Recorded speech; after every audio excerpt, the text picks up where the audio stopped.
Baik, Bapak Ibu Sedharma, mari kita merangkapkan kedua tangan untuk mengagungkan guru junjungan kita, Sang Bhagawa. Namo tassa bhagavato arahato samma sambuddhassa. Namo tassa bhagavato arahato samma sambuddhassa. Namo tassa bhagavato arahato samma sambuddhassa. Apakate manusesu ye jana paragamino atayang itara paja tiramewa nundawati ye cako samadakate dhamme dhammanuwantino te jana paramesanti maju deyang sudut tarang Satihontu Namo Buddhaya. Agak berat ya Bapak Ibu ya, Dhammapada gitu ya. Ya enggak, ini Bapak Ibu, kita relax aja, kita santai. Udah lama ya Pak Eko ya, rasanya udah lama ya. Ya, baik Bapak Ibu, malam ini saya ingin sedikit bercerita. Jadi kita bikin santai saja, mendengarkan dhamma yang tidak terlalu kaku gitu ya. Kita sedikit santai saja. Ya Bapak Ibu, dari Dhammapada yang tadi saya bacakan artinya. Di antara umat manusia hanya sedikit yang mencapai pantai seberang, sebagian besar hanya berjalan hilir mudik di tepi sebelah sini. Mereka yang hidup sesuai dengan dhamma yang telah diterangkan dengan baik akan mencapai pantai seberang, menyeberangi alam kematian yang sangat sukar diseberangi. Ya, itu artinya Bapak Ibu. Bapak Ibu Sedharma, semoga Bapak Ibu selalu sehat, selalu merasakan kebahagiaan. Hari ini saya ingin sedikit bercerita. Ini yang akan menjadi pengingat juga untuk saya. Ya semoga Bapak Ibu juga mendapatkan manfaatnya gitu ya. Saya mau cerita ini sebelumnya, tapi ini bagian dari waktu saya berdiskusi dengan Cik Lan, Ibu Lani. Berdiskusi terus sampai ke sini. Nah, sebelum saya mau ceritakan ini ada adik-adiknya nih. Saya ingin bertanya dulu nih. Ada yang tahu bagaimana induk kucing membawa anaknya? Tahu nggak? Bagaimana caranya induk kucing membawa anaknya untuk pindah ke suatu tempat? Digigit kan? Apa namanya? Lehernya sini kan digigit kan? Ya, digigit kan? Digigit dibawa gitu kemana? Kita tahu bahwa induk kucing membawanya dengan cara menggigit leher anaknya, tapi nggak sampai luka ya. Digigit terus dipindahin gitu kan. Kemana aja pasti kayak gitu. Kalau mau cari makan biasa anak kecil, anak kucingnya ya, yang anak kucingnya kecil dibawa dengan cara digigit gitu kan. Lalu pertanyaan yang kedua, di sini tahu kanguru nggak? Tahu kan kanguru kan? Bagaimana caranya kanguru membawa anaknya? Dimasuk kantong kan, kayak kantong Doraemon gitu kan. Masuk ke kantong gitu, anaknya masuk, terus induknya loncat kan, ke satu tempat ke tempat lain kan, pindah kan. Nanti anaknya dikeluarin lagi gitu kan. Itu cara kanguru memindahkan anaknya. Dari dua hewan ini memiliki persamaan. Apa samanya? Sama-sama anaknya digendong atau dibawa, ya kan? Lalu satu hewan lagi Bapak Ibu yang saya mau tanyakan. Di sini ada yang tahu monyet? Tahu monyet ya, bukan mengambil mengatakan sayanya gitu kan, tapi mengetahui tentang monyet kan. Bagaimana sih caranya induk monyet ngebawa anaknya? Digendong kan, di belakang kan biasanya ya. Kalau nggak digendong di belakang, di depannya ya kan. Nah, caranya digendong. Bedanya dari dua hewan tadi, kalau si monyet ini cenderung anaknya ikut berpegangan, ya kan? Anaknya akan berpegangan sama induknya. Bukan tadi kayak kucing kan induknya yang gigit anaknya gitu kan. Kalau kanguru anaknya dimasukkan ke kantong gitu kan. Bedanya itu. Kalau si monyet ini anaknya cenderung pegangan. Seperti itu ya. Nah, sebelum masuk ke situ, saya ingin bercerita sedikit. Ini ada sebuah sungai, katakanlah sebuah sungai yang cukup panjang, cukup lebar. Di sungai ini dihubungkan dengan 3 penghubung. Penghubung yang pertama adalah jembatan. Jembatannya kecil, paling 20 cm sampai ujung. Ya kan? Penghubung pertama adalah jembatan. Lalu penghubung yang kedua di sungainya itu ada batu-batu yang bunder-bunder itu kan. Batu bunder, pokoknya sampai ujung gitu batunya ya. Batunya sampai ujung. Nah, sudah batunya itu sampai ke ujung, ini penghubung yang kedua. Penghubung pertama jembatan, penghubung kedua adalah batu-batuan, dan yang ketiga itu ada, karena ini sungai kan ada tepiannya ya, tepian sungai ini ada pohon-pohon besar yang menghubungkan tepian sini sama tepian sini. Paham kan? Kebayang ya? Ada dua tepian dihubungkan sama pohon. Nah, Bapak Ibu, dari tiga hewan yang tadi, ingat ya, hewannya ada tiga, ada kucing, ada kanguru, sama ada monyet. Si hewan yang pertama, si kucing, nyebrangnya gimana coba? Lewat jembatan kan? Bisa kan? 15 cm kucing masih bisa, orang kecil aja kucing masih bisa lewat gitu kan? Masih bisa membawa anaknya untuk ke tepian yang sebelahnya. Ya kan? Masih banyak, masih bisa dia melewati sungai dengan cara menyeberangi jembatan. Itu kucing.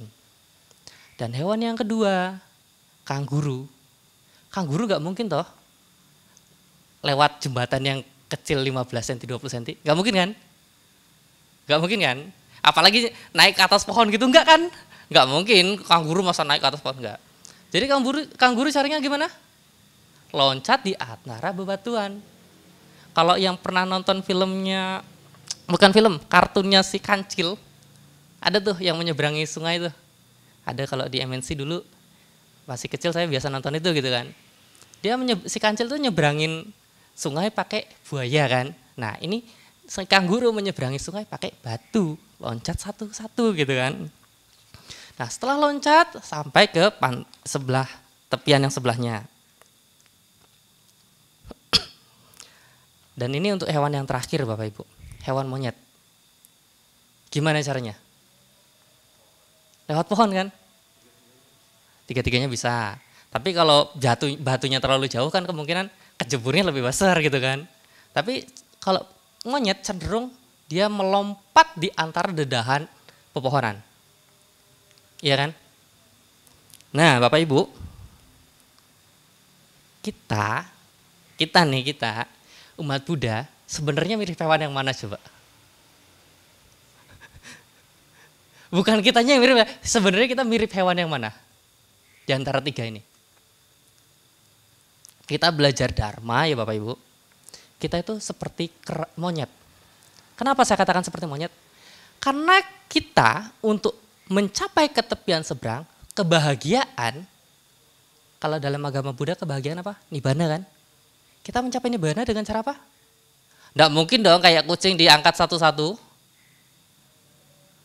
Nanti Parita Brahma Wiharanya beda lagi ya Pak Eko ya. Kan aku berusaha aku wajar mengalami usia tua dan juga menyadari penyakit. Kita tahu aku tergantung pada karmaku sendiri. Enggak dong kita diangkat seperti kucing, dipindahkan. Atau menerima seperti kanguru, masuk di kantongnya tiba-tiba pantai seberang. Enggak ya? Bagaimana Pak Jijin? Tidak kan? Kita akan berusaha seperti monyet kan? Monyet itu kan kalau ngikuti induknya mau cari makan, gimana? Dia pegangan kan? Ya kita sama, umat Buddha menjalani kehidupan dengan cara memegang teguh Dharma, ajaran kebenaran. Kenapa? Karena dengan kita memegang teguh Dharma, kita bisa mencapai pantai seberang. Seperti tadi Bapak Ibu, dikatakan bahwa mereka yang hidup sesuai dengan Dharma yang telah diterangkan dengan baik akan mencapai pantai seberang, menyeberangi alam kematian yang sukar diseberangi. Gitu ya? Enggak toh? Apa iya sih? Ini umat Buddha itu menerima atau meminta? Kita kan tidak meminta. Kita melakukan perbuatan baik agar apa?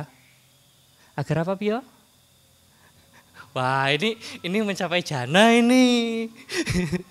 Ya, jadi kita melakukan perbuatan baik untuk apa ya? Untuk bisa terbebas dari alam samsara. Kita nanti menyeberangi pantai seberang ini ke seberang sebelahnya untuk mencapai kebahagiaan. Itu ya, ya Vera ya. Jadi nggak menerima kita ya. Umat Buddha meminta-minta tidak. Oh Sang Buddha, semoga saya mencapai pantai seberang. Enggak kan? Terus apa yang dikatakan? Semoga semua makhluk hidup berbahagia. Itu kan? Enggak ada orang yang mau, kalau kita umat Buddha segini aja lah. Kita tidak mungkin meminta-minta. Mungkin ada, tapi tidak akan tercapai. Kayak saya ke Pak Jijin. Pak Jijin, saya minta dong diturunkan ilmu Hapkidonya sekarang. Gak bisa kan? Harus belajar toh? Vera, minta langsung Pak Jijin bisa nggak? Gak bisa kan? Gak bisa, harus apa? Belajar. Nggak ada dalam agama Buddha.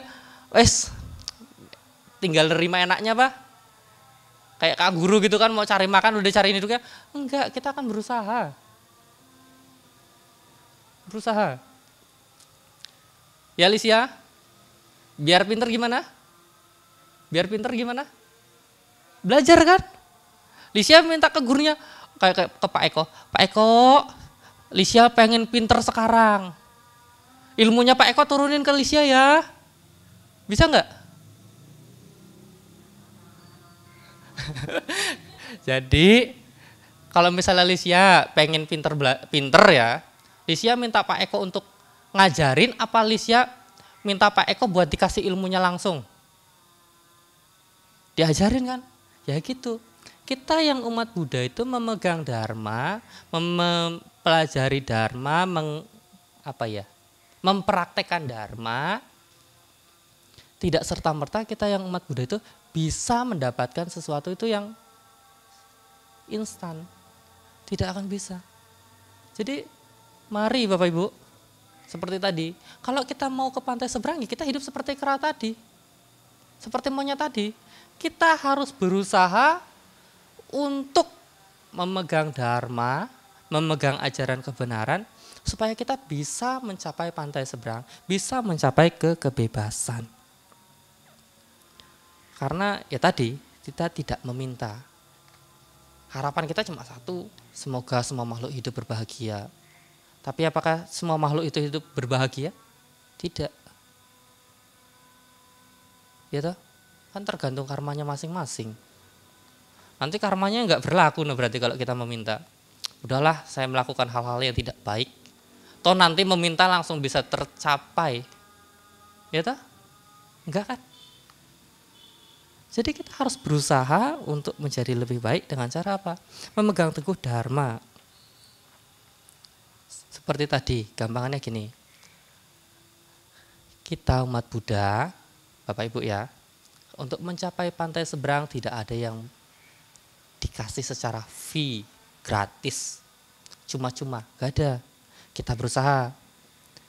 Kalau kayak tadi, ini perumpamaannya ya, yang kucing tadi, kalau kucing tadi kan dia akan dibawa induknya, ya kan? Dibawa induknya untuk ke pindah tempat, dicarikan makanan, ya toh? Dicarikan makanan sampai nanti bisa cari makan sendiri. Atau seperti kanguru tadi, kangurunya gimana? Dimasuki ke kantong, dibawa jalan untuk pindah ke tempat yang lebih baik. Tidak. Jadi ketika kita seperti itu, maka kita akan cenderung meminta. Oh, dengan meminta sudah cukup, nanti juga diberikan kok. Ya kan? Kalau orang berpandangan yang seperti itu, seperti kucing dan kanguru tadi kan pasti hanya akan bilang, oh nanti juga bisa kok. Ya Pio, nanti kayak Pio, nggak mau belajar, bisa gak dapat ilmunya? Gak bisa.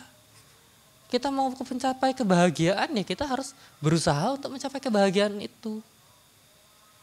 Seperti itu ya Bapak Ibu ya.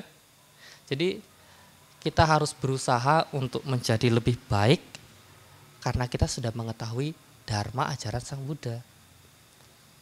Ini Bapak Ibu, saya mau mengulang kembali sebuah cerita. Karena kita sudah mengetahui dharma yang dikatakan ajaran kebenaran, saya ingin bercerita. bahwa eh, di zaman dahulu ada 3 ekor rusa. Rusa itu sama yang kijang ya Pak Eko ya? Sama ya? Rusa atau kijang sama ya? Hampir mirip ya?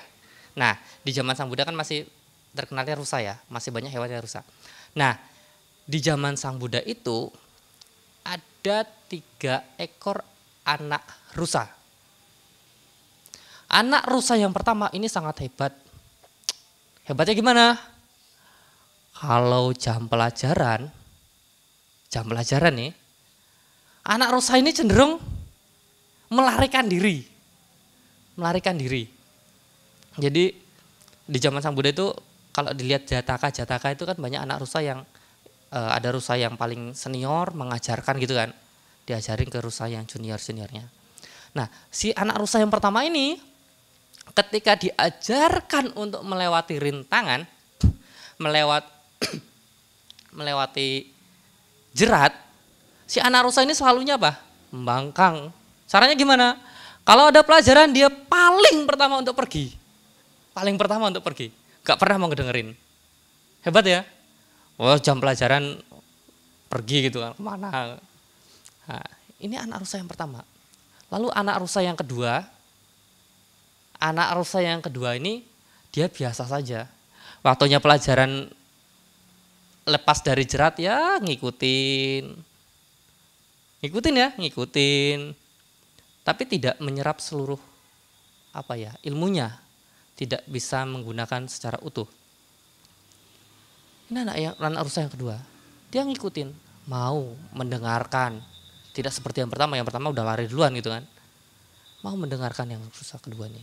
Dan rusa yang ketiga Bapak Ibu, dia mau mendengarkan, mau mengikuti dengan seksama, dan juga bisa mempraktekannya. Jadi kalau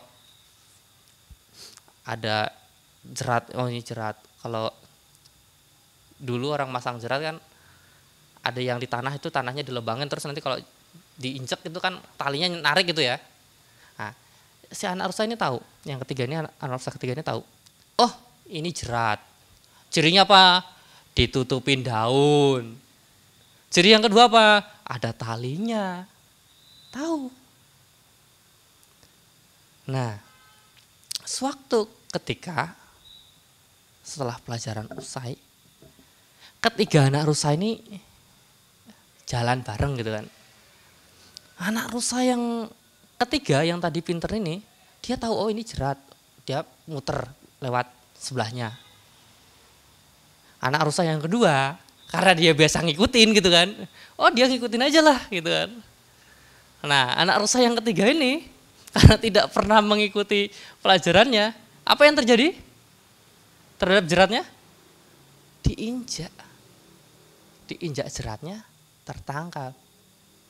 Kalau anak orang gampangannya bilangnya teriak-teriak ya, tolong gitu kan. Gak ada yang bisa, salahnya sendiri kan. Jam pelajaran membebaskan diri kok malah melarikan diri. Ya bebas sih, bebasnya dari apa? Bebas dari pelajaran, tapi tidak bebas daripada jerat. Nah dari cerita ini Bapak Ibu sama seperti kita. Dharma yang diajarkan Sang Buddha sudah ada. Untuk apa? Untuk mengingatkan bahwa terdapat 3 corak kehidupan. Terdapat 4 kebenaran mulia. Ya kan? Tapi kita terkadang seperti 3 anak rusa ini. Ada kita yang bisa membebaskan diri dengan cara apa? Dengan cara belajar. Mungkin seperti para biku. Kalau Pak Jijin dulu menjadi samanera, beliau sudah mempelajari itu. Itu kan? Terus ada yang ya hanya sekedar mengikut. Oh dia baik, udah ikutin aja. Ada yang membangkang juga kan? Dari kita ada yang membangkang enggak? Ada lah. Kalau dulu saya menjelaskan umat Buddha itu ada 2 yang Garawasa, yang umat awam, dan juga ada yang Pabajita. Ya Garawasanya dulu tuh ada umat Buddha KTP gitu kan. Ada kan umat Buddha KTP yang KTP-nya aja Buddha tapi nggak pernah datang ke wihara. Ada kan? Ada juga umat Buddha yang apa? Umat Buddha perayaan doang datang. Harinya gak pernah? Gak pernah. Setahun berapa? 4 kali. Ya kalau 4 kali. Kalau kayak di sini jarang ada asada, berarti setahun cuma 3 kali gitu kan. Ada juga umat Buddha yang apa? Yang umat Buddha itu adalah umatnya Bante. Bante kayak rasa teko, bantenya ra enak. Ada kan umat Buddha yang kayak gitu? Nah ini yang tidak perlu kita contoh. Yang kita contoh adalah umat Buddha yang benar-benar menjalankan dharma. Seperti anak rusa yang ketiga ini.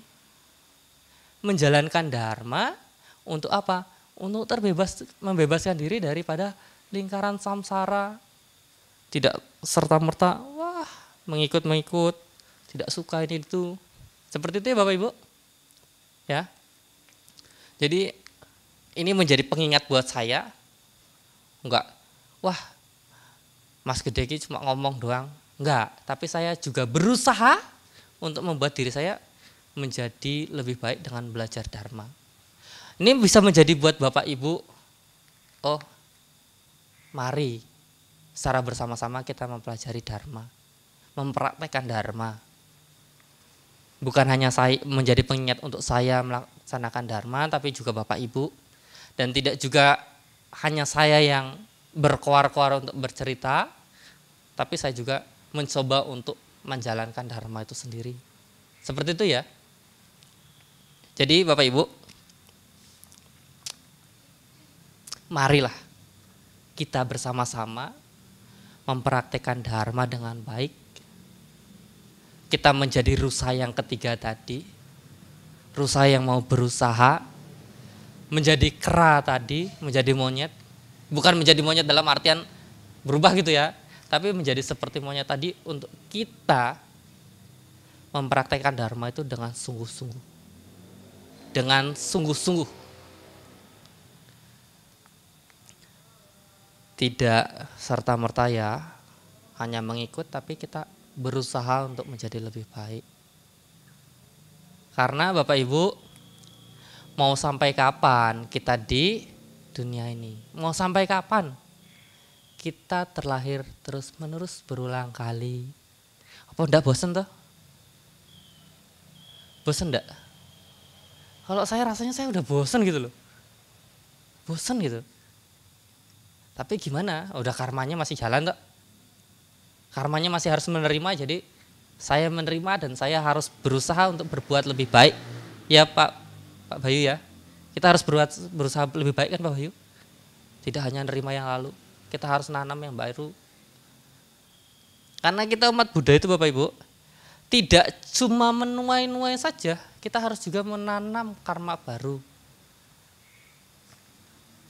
Jangan ibarat gini, Bapak Ibu punya ladang, berarti kan Bapak Ibu harus menanam ya kan? Ya kan? Bapak Ibu harus menanam di ladang sendiri. Tidak mungkin dong minta ladang orang lain. Yo, saya dikasih panenannya. Enggak.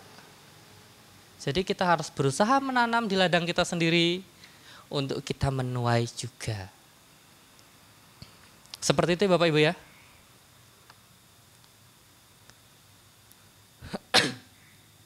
Ya, saya ingatkan lagi. Mari Bapak Ibu sedharma, kita bersama-sama untuk menjalani kehidupan ini sesuai dengan dharma, menjalani kehidupan dengan banyak melakukan kebajikan untuk kedepannya, sebagai kita untuk bekal hidup kita di kehidupan berikutnya, agar menjadi lebih baik. Karena Bapak Ibu, kita tidak meminta, kita tidak menunggu untuk pemberian dari orang lain, tapi kita harus berusaha sendiri untuk kita bisa menuai hasil karma yang baik. Seperti itu Bapak Ibu. Semoga apa yang saya sampaikan ini dapat bermanfaat untuk saya, dapat bermanfaat juga untuk Bapak Ibu semua, dan juga semoga yang terbaik selalu ada pada kita. Seperti itu. Akhir kata dari saya, Sabe Sata Bhawantu Sukitata, semoga semua makhluk hidup berbahagia. Sadu, sadu, sadu. Sotihontu Namo Buddhaya.